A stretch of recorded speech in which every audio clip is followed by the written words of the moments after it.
నమస్తే అండి. నెగెటివ్ ఆలోచనల్ని అరికట్టడం ఎలా? చాలామంది ఈ ప్రశ్న నన్ను అడుగుతూ ఉంటారు. సార్, నేను ఏం చేయకపోయినా, నేను సైలెంట్గా ఉన్నా కూడా అవంతకవే నెగటివ్ ఆలోచనలు పుంఖానుపుంఖాలుగా వచ్చి చాలా లోపల ఫ్రస్ట్రేషన్ ఎక్కువైపోతూ ఉంటుంది. ఇలా నెగటివ్ ఆలోచించి నేను చేయరాని పనులను చేసి జీవితానికి చేటు తెచ్చుకుంటూ ఉంటాను. మరి నా జీవితాన్ని ఇలా ఛిద్రం చేస్తున్నటువంటి నెగటివ్ ఆలోచనల్ని అరికట్టడం ఎలా? ఈ విషయాన్ని జాగ్రత్తగా మనము లోతుగా విశ్లేషించి తెలుసుకోవాల్సి ఉంటుంది.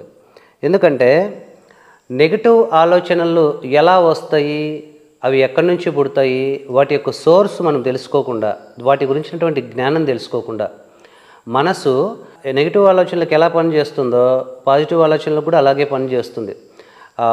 పనిచేసే విధానం ఒకటే. మరి ఈ మనసులోకి ఈ ఆలోచనలు ఎలా పుడతాయి అన్నట్టు విషయాన్ని మనం లోతుగా తెలుసుకుందాం. ముందుగా ఒకసారి మనం కళ్ళు మూసుకొని ప్రశాంతంగా నేను చెప్పే ఒక మాటని జాగ్రత్తగా వినండి. నేను ఒక మాట అంటాను. ఆ మాట అన్న వెంటనే మీ మైండ్లో ఒక పిక్చర్ ఫామ్ అవుతుంది, ఒక దృశ్యము ప్రత్యక్షమవుతుంది. అదేంటో మీరు జాగ్రత్తగా గమనించండి. మా ఇంట్లోకి పులి రాలేదు. ఈ మాట విన్న వెంటనే మీ మైండ్లో ఒక పిక్చర్ వస్తుంది. మీ ఇంట్లోకి పులి వచ్చినట్టుగా మీకు ఒక పిక్చర్ వస్తుంది. కానీ మీరు ఏం విన్నారు? మా ఇంట్లోకి పులి రాలేదు అని. కానీ పిక్చర్ ఏంటి వచ్చింది? మీ ఇంట్లోకి పులి వచ్చినట్టుగా వచ్చింది. నేను హాస్పిటల్కి వెళ్ళలేదు, నాకు రోగం రాలేదు. మరి ఇలాంటి నెగిటివ్ వర్డ్స్ ఉన్నటువంటి ఏ మాటలు అన్నా కూడా ఆటోమేటిక్గా దానికి సంబంధించిన పిక్చర్స్ తయారైపోతూ ఉంటాయి. అసలు మన మనస్సు చేసే మాయ ఏంటంటే, నువ్వు లోపల ఏ పదం ఉపయోగించినా, ఏ మాట నువ్వు అనుకున్నా కూడా వెంటనే దాన్ని ఫోటోలు తీసి పిక్చర్లు తీసి మన చిత్తంలో సబ్కాన్షియస్ మైండ్లో స్టోర్ చేస్తూ ఉంటుంది. నువ్వు పదే పదే ఏ మాటలు అయితే అంటూ ఉంటావో అవి పిక్చర్స్గా స్టోర్ అయిపోతూ ఉంటాయి.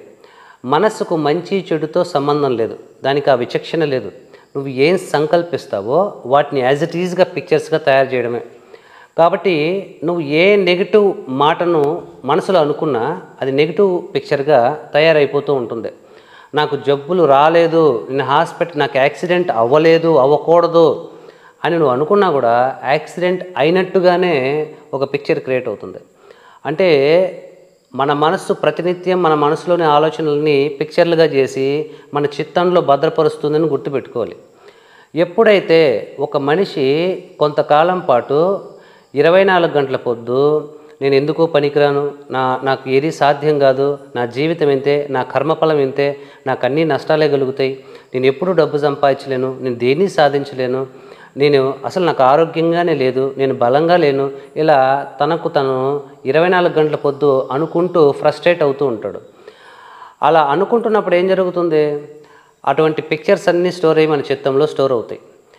నువ్వు ఖాళీగా ఉన్నప్పుడు ఏం జరుగుతుందంటే ఏదో ఒక ఆలోచన, ఏదో ఒక పిక్చర్ ఓపెన్ అవుతుంది. ఓపెన్ అయ్యి ఒక ఫ్రీక్వెన్సీకి సంబంధించిన ఒక ఆలోచన వచ్చిందంటే దానికి సంబంధించిన ఆలోచనలు గొలుసుకట్టుగా వచ్చేస్తూనే ఉంటాయి. ఏదో ఒక చెడు సంఘటన గుర్తొచ్చింది అనుకోండి, ఇక దాని వెనుక వరుసగా జీవితంలో జరిగిన అన్ని చెడు సంఘటనలు గుర్తుకొస్తాయి. అంటే పదే పదే మళ్ళీ ఇంకా ఫ్రస్ట్రేషన్ ఎక్కువైపోతూ ఉంటుంది. ఆలోచన వచ్చే కొద్దీ, ఆలోచనను మోసే కొద్దీ కూడా ఆ ఫ్రస్ట్రేషన్ ఎక్కువైపోతూ ఉంటుంది. అది శరీరం పైన, మన యొక్క ఆరోగ్యం పైన కూడా ప్రభావితం చూపిస్తూ ఉంటుంది. ఉదాహరణకు ఒక లైబ్రరీలో మొత్తం ఉన్న పుస్తకాలన్నీ కూడా సద్గ్రంథాలే, మంచి పుస్తకాలే ఉన్నాయనుకుందాం. నువ్వు ఒక పుస్తకాన్ని లాగి చదవాలనుకుంటే ఆ చేతికి వచ్చిన ఒక్క పుస్తకం కూడా మంచిదై ఉంటుంది. అలా కాకుండా ఆ లైబ్రరీలో మొత్తం పనికిమాలిన పుస్తకాలు, బూతు పుస్తకాలు ఇవే ఉన్నాయనుకున్నాం. నువ్వు ఏ పుస్తకం లాగినా నీ చేతిలోకి చెడు పుస్తకమే వస్తుంది.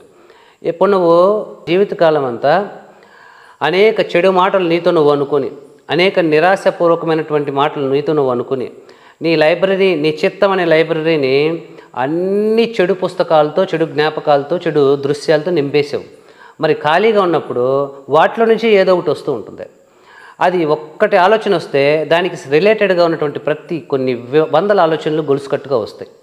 అందుకే చిత్తశుద్ధి, చిత్తశోధకం ముక్తి సాధకం అంటారు భగవాన్ శ్రీ రమణ మహర్షుల వారు. అంటే నీకు శాంతి కలగాలంటే, ముక్తి దొరకాలంటే చిత్తము శుద్ధి కావాల్సిందే. మన చిత్తశుద్ధి ఎలా జరుగుతుంది? సదా మనము మన లైబ్రరీలో, చిత్తం అనే లైబ్రరీలో మంచి మంచి సదనుభవాలని, గొప్ప మంచి అనుభూతుల్ని, మంచి మాటల్ని మనకు మనం చెప్పుకుంటూ, మంచి సాంగత్యం చేస్తూ, సత్సాంగత్యం చేస్తూ, సద్గ్రంథాలను చదవడం వల్ల, చూడండి సద్గ్రంథాలు మహాభారతం, రామాయణము ఇవన్నీ చదువుతున్నప్పుడు నువ్వు ఏదైనా ఒక సన్నివేశం చదువుతుంటే దానికి సంబంధించిన పిక్చర్ మైండ్లో స్టోర్ అవుతూ ఉంటుంది. ఇలాగా పవిత్రమైనటువంటి వాక్యాలను చదవడం వల్ల పవిత్రమైన దృశ్యాలు మన చిత్తంలో లోడ్ అవుతూ ఉంటాయి.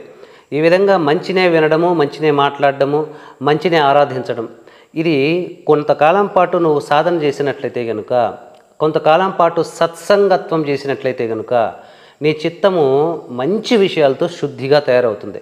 నువ్వు అప్పుడు ఖాళీగా ఉన్నప్పుడు నీ మైండ్లోకి తప్పకుండా ఒక దివ్యమైనటువంటి మంచి పాజిటివ్ థాటే వస్తుంది. మనకు నెగిటివ్ ఆలోచనలు రాకూడదంటే మనం సత్సాంగత్యం ద్వారా, సద్గ్రంథాల ద్వారా, ఆధ్యాత్మిక సాధన ద్వారా మనము మన చిత్తాన్ని శుద్ధి చేసుకోవాల్సి ఉంటుంది.